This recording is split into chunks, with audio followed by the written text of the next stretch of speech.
So this guy is about to die. But don't worry, it's exactly what he wants.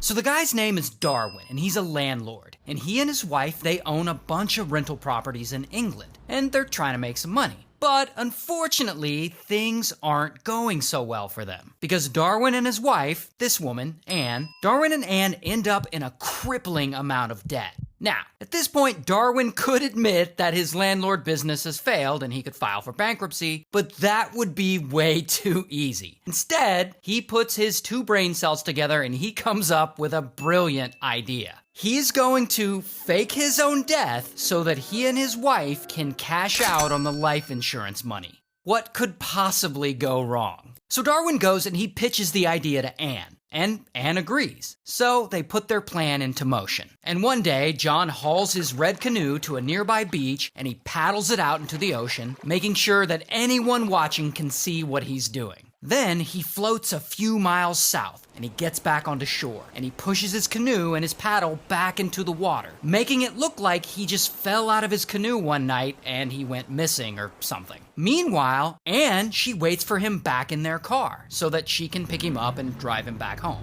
And from there, Darwin moves into the empty apartment right next door to theirs, which they also own. Now, their whole plan is to have him hide out there while pretending to be missing while they wait for the insurance payments to kick in. Surely, this is going to end well. But that same night, Darwin, he doesn't show up to work. And his boss calls Anne, and she lies. She's like, I haven't seen him since he went canoeing. So they alert the police, and pretty quickly, bam, the Coast Guard is all over it. And they're out looking for him with a fleet of rescue boats and a plane. But the only sign of Darwin that they find is his paddle floating in the ocean.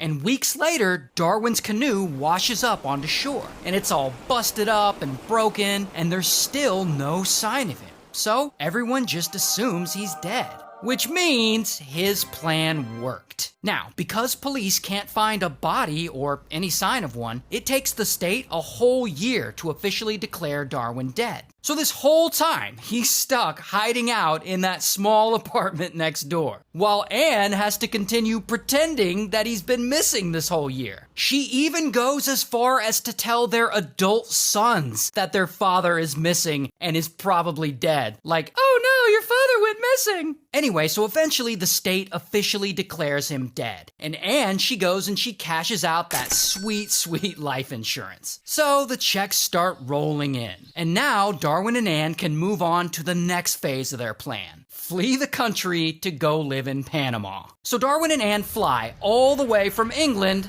to Panama.